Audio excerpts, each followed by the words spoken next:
What's going on, guys? It's Kyle again with DTOM Knives and Gear, and today we are going to be talking about one of the other budget knives that I purchased just to check out because, holy crap, this is the Pilar 3. Now, I have not owned any of the other variants of the Pilar. Now, the original Pilar was a super tiny knife, then they had the Pilar Large, and now the Pilar 3. I was able to handle the Pilar Large because a buddy of mine at work had gotten one, asked me to sharpen it, and I was like, man, this is kind of nice, you know, for the price that you pay. And so I was thinking about picking up the Pilar Large. But then I saw the Pilar 3, and I was like, yeah, that's even better. So I ended up picking this up, as well as the Civivi Riffle and the Kershaw Highball XL. And both of those knives are awesome. I could recommend those knives to anybody. But I ultimately chose, out of the three, to keep the Pilar 3. This thing has really surprised me. Now, obviously, it's larger than the Large. Anyway, the sizes are kind of weird, and I don't have all the specs for the sizes. But this one is a decent size. It's not a very big knife, but it is a Jesper Voxnäs design, and Jesper Voxnäs is very good at ergonomics, right? Especially when it comes to smaller knives filling out bigger hands. This is no exception. Matter of fact, it does it quite well. Now, there's a couple of variations of this knife. This one is the G10 steel frame lock, which is normal, with a really cool tumbled brass backspacer, which I think looks really cool. A lot of people are not going to like it because it adds weight, but I like it. And this one is in D2 steel. Now, they also have, this is like $50 for this knife. I think it's a great price. I think it's a fine price. Not a great price, but a fine price. And then they also have one that's an 8CR13 MOV, which is a little bit cheaper, and I don't recommend getting that at all. If you're going to get one, get the D2. The difference in those two steels is astronomical as far as edge retention. Yes, D2 is not the most corrosion resistant, but I'll be honest with you, I live in Alabama, a very humid area, and I rarely have problems with my D2 rusting on me, and if I do, it's just surface and I can get it off. So just take care of your blade and it will work, and definitely hold an edge way better than 8CR13 MOV. But look at this guy. I really enjoyed this knife, okay? We already talked, about Jesper Voxnäs and his ergonomics. Let's see what this thing feels like. Now, in a backed up grip, it's okay. It's not great. It is okay back here. I can barely get my 4 fingers around the backed up grip, and it's just not that comfortable. I mean, it's not horrible, but because my finger, I'm trying to get as much on this handle as possible, and this little area right here, you see that? You see that little area where my skin is almost coming off? That right there is sharp. As a matter of fact, it has like a burr there. Now, I haven't taken that burr off. I could easily do it, but I wanted to show you before I did it. That little, let me see if I can get a better, we'll do some better shots whenever this thing, you see that right there? Big old burr. That's uncomfortable because my finger is basically landing right on it in the backed up grip and poking me. So, fit and finish from CRKT, I'm not expecting a lot because I just don't think they have a lot of great qualities as far as fit and finish and all that. So I'm not really expecting a lot, but to me, that's kind of unacceptable that the knife shipped with a big burr in that area. Other than that, though, I mean, I can't complain too much. It's stone-washed steel frame lock, and the rest of the knife is nicely chamfered and rounded off. It is just that little area there which happens to poke me. But I don't ever carry the knife or handle the knife in that configuration or in that grip. I choke up on the knife, and this is, so freaking comfortable. I feel like I've got so much control with this nice blade shape here. It actually came really sharp. I haven't had to do anything to it as far as strop it or anything. I mean, I might have to strop it here in a little bit, but as of right now, it cuts pretty well. We'll do a cut taste in a minute. So this grip, feels good, really good, as a matter of fact, ergonomically. I just don't like this grip. So yeah, it kind of comes down in a swoop area where my thumb, no jimping on there, but it doesn't need it. My thumb lands right there, right behind this blade, which is not overly thick, not overly thin. And with a hole for deployment, no flipper tab to contend with, no thumb studs to contend with. This really works well. Now, it is running on the IKBS bearings, and so the fall shut action falls down to your thumb, and then just a few little shakes. The action is great, especially for the price. The riffle was great. The highball was great. I prefer this. Now, it might be a little bit of biased for me because I like the rest of the design of this knife better than those, but I have to admit the riffle and this guy were very close on deployment, but the Pilar 3's detent for this hole deployment is absolutely freaking awesome. For a $50 knife, guys, the detent on this guy is superb. Absolutely superb. It is definitely a fidgety enough knife for me to carry and be happy with throughout the day. I can use the index finger flick. I can even sometimes get, where I flick it down like that, which is super fun. And it is absolutely wonderful on the thumb flick. Now, that you saw me kind of hiccup there, because yes, if you put pressure on this lock bar, it will lock it up. But if I keep my finger off the lock bar, it deploys, and I really like it in the thumb deployment with this hole, and I don't usually like that at all. Damn, I forgot to turn my... If you're getting some vibrations, it's because I forgot to turn my Do Not Disturb on. Kevin was giving Chris over at Grady's Gear hell about that, and I told him I forget to do that shit all the time, and I just did. So, sorry. But as far as the deployment of this knife, it's super fun and satisfying with this detent. Oh my gosh, it came to me centered. Haven't had to mess with that. Obviously, you've got your T6s, and I think this is a T8. I haven't taken it apart or anything like that. You do have a nice loop over pocket clip, which is inset into it with countersunk screws. However, it does not sit all the way to the butt of a knife because it does take precedence with the freaking backspacer lanyard hole, which I don't use. You guys know me. I don't care about deep carry, but I know that's going to bug some of you.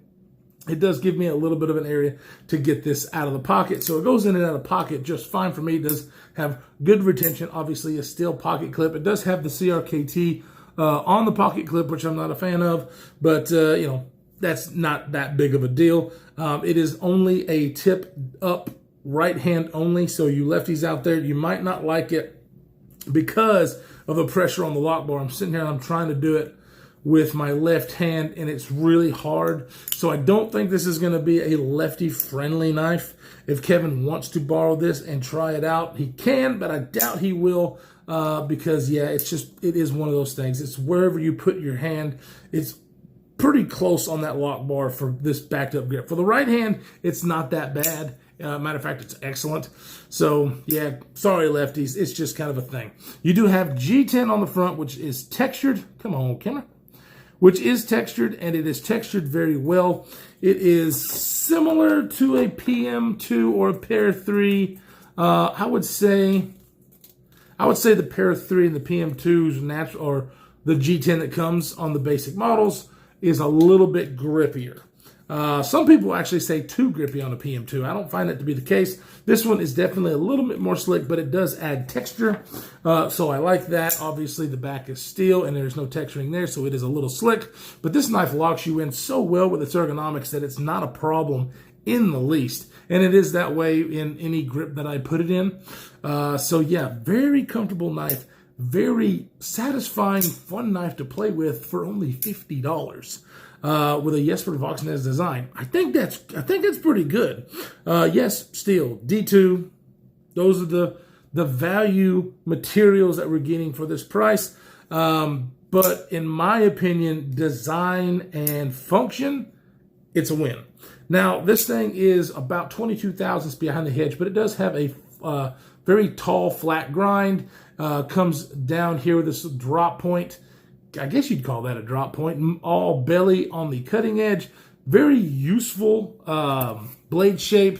and it does cut very well, as you can see, slicing through this paper, even though it's a little thicker behind the edge than some of the other ones, like the riffle laser beam down there. But this right here performs wonderfully on the paracord. Same deal. Let's go ahead and do the twisted sisal rope. I haven't been doing that lately, but we're going to do it on this one because I'm keeping this one. Boom! Holy crap. See, sometimes it just, and I don't really know. There was another knife that I thought was just going to just woo back through it. This one right here performs like it's supposed to. Very, very nice cutter. So yeah, I like it. I like it, guys. I really, really do. I don't really like the branding here. You know, you do have the PLR, the crap. My acronyms. IKBS bearings right there with your, what does that say? Voxnez design, and then your serial number and D2 with CRKT on the front. So minimal branding on the one side, but they just, I don't even want the IKPS bearing symbol on there. I just don't want it. But, you know, not really something to complain about, but it's just a personal preference. One thing I didn't talk about is the access to the lock bar. It is a little bit proud, if you can kind of see that right there. We'll go a little bit, we'll show you some more when we turn the camera around in a second, but it has these little divots that give you a little bit of grip, but it's not sharp enough to just get this knife out of the way. So the access to the lock bar is really good, unlike some of the other budget options that I have tried. So yeah, really, really cool. I like this knife. I enjoyed carrying it, and I chose it out of the 3 knives. So let's go ahead, turn the camera around, get some size comparisons, some specs, and then a closer look at the fit and finish of this guy, because it's not perfect, but it works, and for the price, I like it a lot. Let's do it. Alrighty, let's see if we can get a closer look. So there is your texturing on the G10. Well, like I said, not as grippy as the PM2, but it does provide grip. It's you know, the pocket clip's on the steel side, so you don't have to contend with that tearing up your pocket. Very smooth that way, but this does provide grip.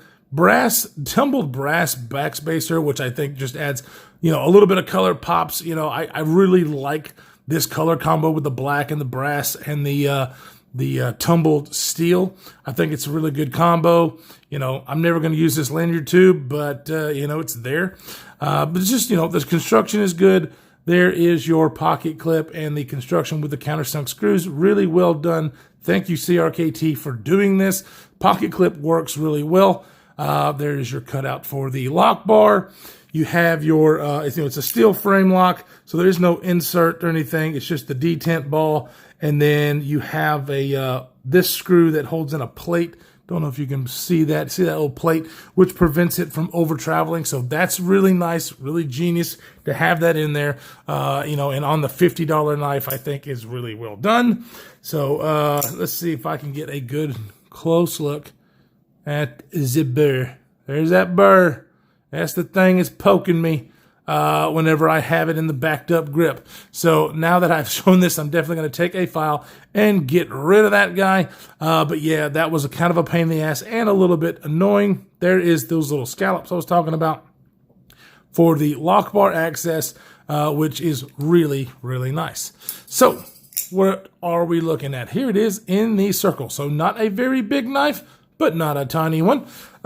This thing is about 7.188 inches, so basically 7.2 inches overall length. Handle length is a 4.25, and the blade length is a 2.967. So yes, it does have a longer handle than the blade. Some people have to have those blade to handle ratios. If that's you, you're not going to like this knife. Me personally, I don't mind it at all. You know, you've got the same kind of things going on with PM2s and all that, and I love those knives. So to me, that is not a bother. I'd actually rather have a longer handle and sacrifice a little blade length because of my big old meat hooks.